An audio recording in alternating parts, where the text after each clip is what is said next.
Okay, so no, I do not have a new shop dog. This dog is actually a project I had for work. It was kind of a last minute project. I work at a museum, and my boss wanted a replica of this dog called Baby Dog, which is the governor of West Virginia. It's his dog, kind of a famous dog in West Virginia.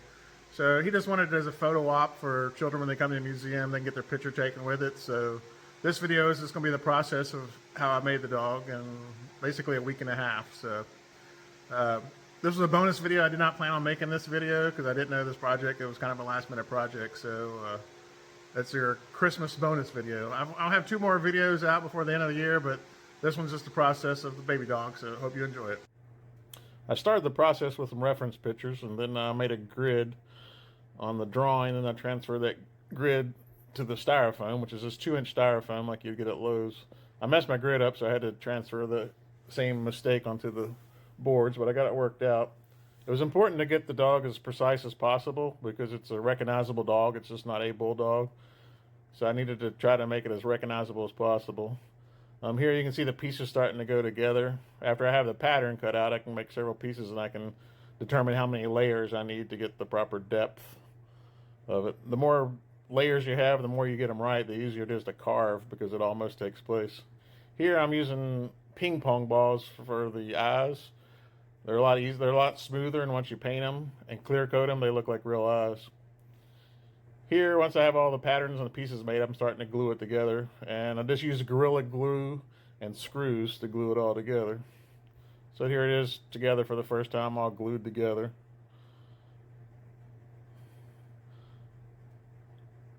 So it's pretty much all glued together there, and it's ready to start sanding on it and taking shape. I use a grid. You'll see it on the table here. I think the next picture, the little yellow handle thing. It's sort of like a cheese grater. That's how I get the basic shape. It just kind of grinds the edges off, and then I use sandpaper, 80 grit sandpaper, to do all the detail work. And that's basically the only two things I use to carve. And here it is after probably a day, or probably just a day, maybe 2 days of sanding. It's starting to kind of take shape and kind of look like what it's supposed to. And I had to do the mouth separate because it was too hard. It was way too hard to get in that area and carve it, so I just did that separate and glued it in later. That's the first chance you get to see the scale of it. Took a picture, so here it is after I was pretty happy with all the carving, getting it ready to think about base painting it and getting it ready for paint.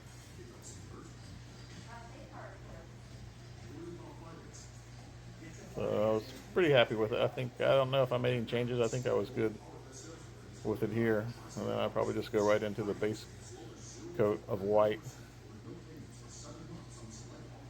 And I just use regular latex paint, house paint, like 100% acrylic when I do these. So there it is, white.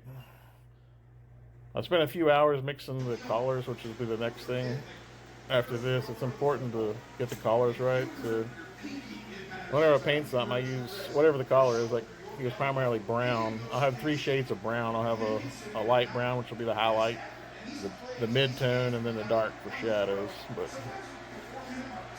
keeps it simpler if you can keep it to 3 tones like that. Here it is with the mid and the light colors starting to go together. I'm starting to work some of the darks into it now. And there it is after I got the dark coats and the highlights on. Starting to get the mouth. Obviously you can see the mouth and the eyes got painted there. So kind of all came together pretty fast. Primarily just white, brown, and black. So there wasn't, there's a little bit of pink on it. So there wasn't a whole lot of different colors to work with. So it was kind of easy in that way to paint.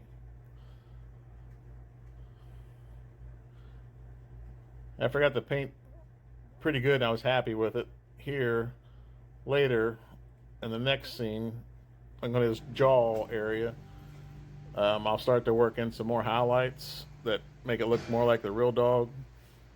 When I paint, I kind of go kind of slow because I don't want to get ahead of myself, and it's kind of easy. If I do mess up, I can always just put more paint and cover it up, but I try to go slow enough to get it right without mistakes. And I was happy with everything here, but he just needed a little bit extra detail around his nose. and cheeks there to make him look more like the actual dog. I think that's what comes up next.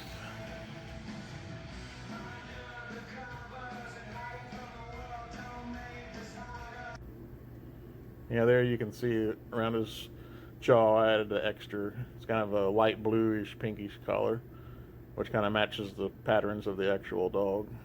So at this point, it's pretty much finished. So I did do a little bit more to the base.